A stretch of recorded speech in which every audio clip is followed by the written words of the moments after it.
Kill the Voltures live at Godot Bistro. Thank you very much for being here and welcome to Avellino. Yes, thanks for having us. Yeah, thank you. Wonderful show tonight. You're touring all along Italy. Is it the first time you've been here? It's our first time in Avellino, but in Italy maybe 5 or 6 times. So we've come a handful of times. Okay. Yeah, and it's been a couple of years since the last time we were here because we took a break between albums, so we haven't been here for almost 3 years. So. Okay. And Carnelian is your last album. It's been released after 6 years, maybe. Yes. Okay. And what has changed in this period? Like musically, what has changed from the previous work? Yes. Well, I think I would point to one particular element that's changed, which is that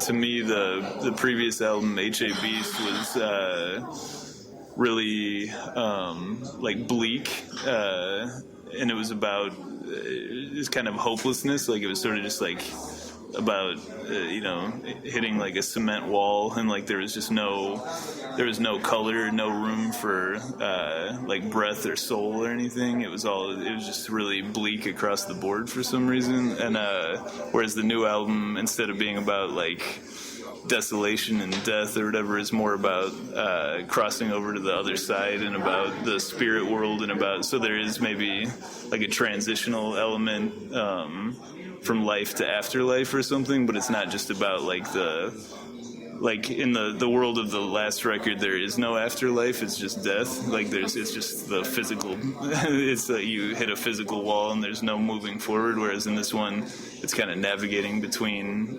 metaphysical and physical worlds, I think. Okay, and why did you choose to talk about this? Well, for me personally, I was just going through a number of personal changes, very, very big changes in my life. So it was between, seeing people close to me pass away. It was sort of, big losses and changes in my personal life. And that's where I was when I was writing that record. I just had sort of a transitional period where the old part, there was like a large part of my life that felt like it was dying, and much like a snake that sheds its skin, I felt like I was shedding the past or something that was a part of me and moving into a new phase or a new transition. So yeah. And you started to imagine what's afterlife, for example. There's a song that I've listened to tonight, which seemed to. I've heard about the other side. This ain't how I imagined it. Yes. Yeah. I mean, I've always been fascinated by it, but yeah, I don't know. Maybe just as we start to get a little more older, a little more time just living, and you think about.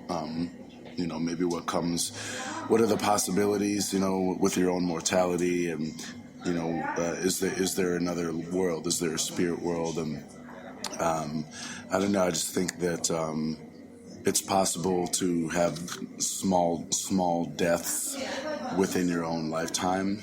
And so, I think it was a lot about facing my own fears and kind of walking, head on into them, and then realizing that as painful as it might be, sometimes these transitions are very necessary and just a part of living. So a part of you might have to die in order to move on and kind of transform into something new. Mm-hmm.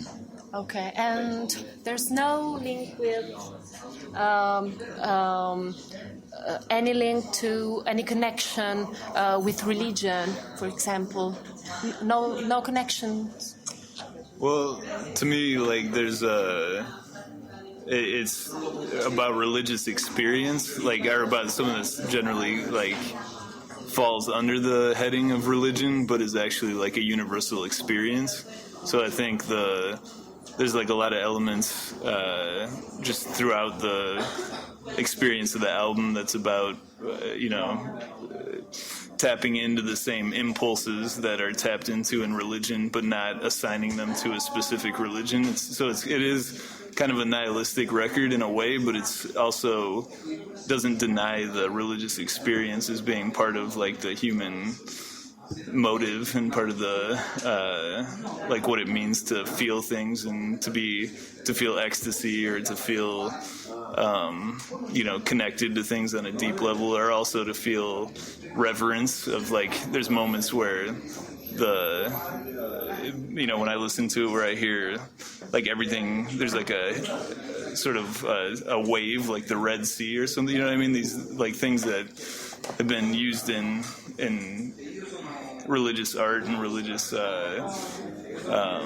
books or whatever are also things that I think everybody experiences just as a human being. So there's whether it's primal or whatever level of human experience that is, there's all sorts of things that are, I think, too often categorized, are almost stolen and sort of a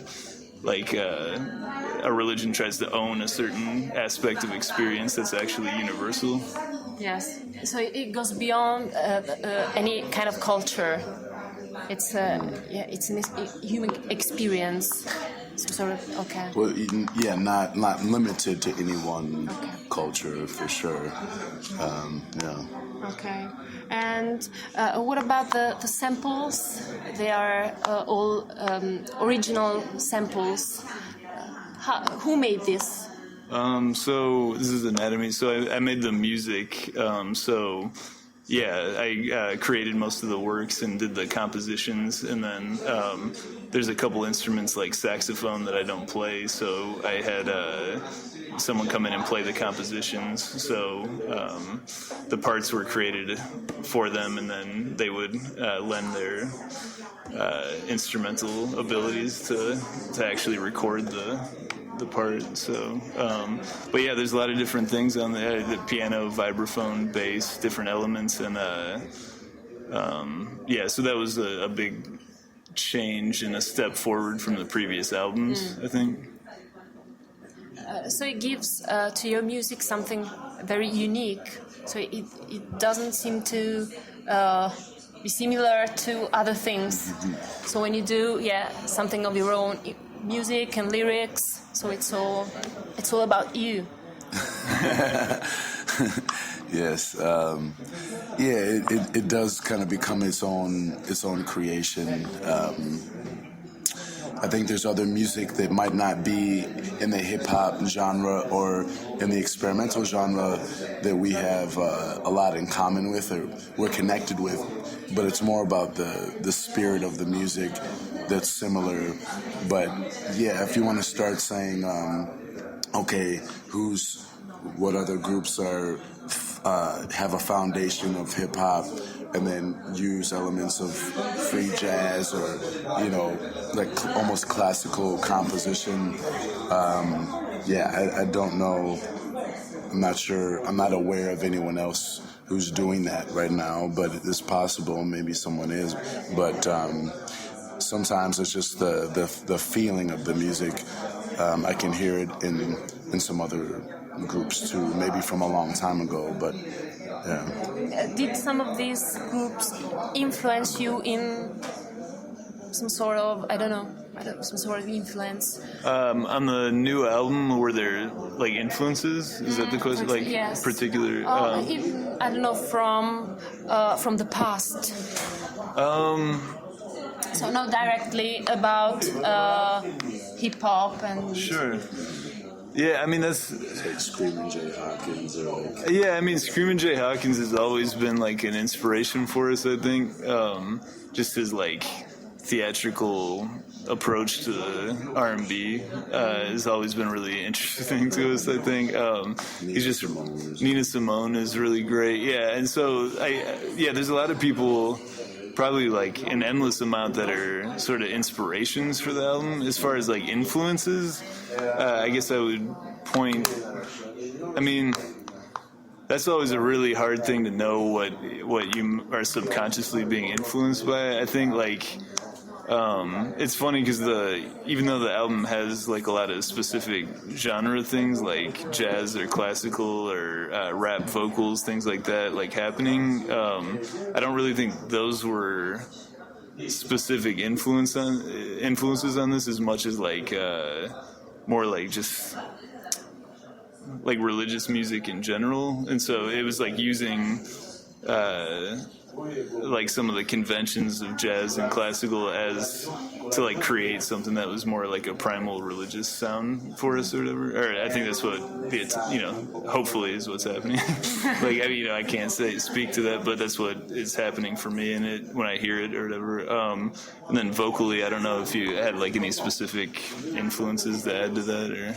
No, I mean, it's the same thing. There are certain artists that I think we both are mutually inspired by, and so we always sort of carry them with us. But during the making of this record, it was almost more like life experiences that help bring this album into creation more than any specific musical influences, Yeah.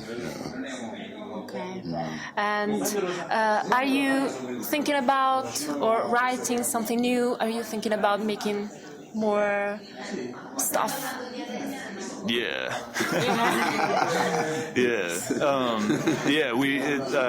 I've been taking a lot of time on the tour to like picture. It's nice to be on tour because we have time to think, like, and not constantly just be working. So there's been a lot of time to think about future like sounds and possibilities and styles. I think the next thing we do will definitely try like a different sound. Like, I mean, all this stuff has some similarities. I don't think we've ever like just totally had a different thing than entirely different thing. But it's definitely going to be stylistically like a little bit of a shift. There's some things, probably more. I don't know. It's too early to say. I'm going to say like more percussive, I guess, would be the main change. To be as vague as possible, I guess. More percussive. Do you think that becoming father will influence your music? Maybe. I don't think it'll influence. I don't think it'll influence me. I mean, if I'm being realistic, I don't think it'll influence my music as much as maybe if I was writing vocals, maybe it would influence me more because I'd have like something like specific story to tell that might be different. Whereas like, since it's only production and music and that type of thing, it's maybe a little too abstract to be directed. You're gonna hear a baby crying in the background. Right. It's hard to know, like a field recording of your home. Right. I mean, music is so much just about like versus like lyrics or whatever is so much about like energy and vibe that it's hard to imagine that like a life experience like that there's really a direct way to bring that into a musical experience. But you never know, maybe there'll be some interesting surprises. But what about production? Do the lyrics come within the music, or just different times of composition? It's we tend to exchange ideas a lot. So usually he'll start the very first idea, a very basic, loop, and then I'll start to write to that, and then he'll take whatever ideas I have and kind of add and subtract and start to shape it. And so we pass the different incarnations of the song back and forth, so that by the time that it's finished, it's gone through many different changes and transformations, But it's nice. I mean, we try to create while we're in the same room, and then sometimes, if we have an idea, then we might work separately and then bring it back to the other person. But It sort of organically takes a different shape. But I think we also really try to maintain an element of spontaneity, so that I might not necessarily be like improvising on a recording, but sometimes the writing is so stream of conscious or just sort of frantic that there's an urgency. Yeah, there's an urgency. And then, even with some of the techniques, sometimes we will just try recording completely improvised stuff and then listen back and see if anything sticks, But, so it goes through many changes for sure. Okay. So come back soon. Yes. Please. We would love to come back soon. Thank you very much. Yes. Thank you. Thanks for having us. Yeah. Ciao. Buenas noches. Radio Cometa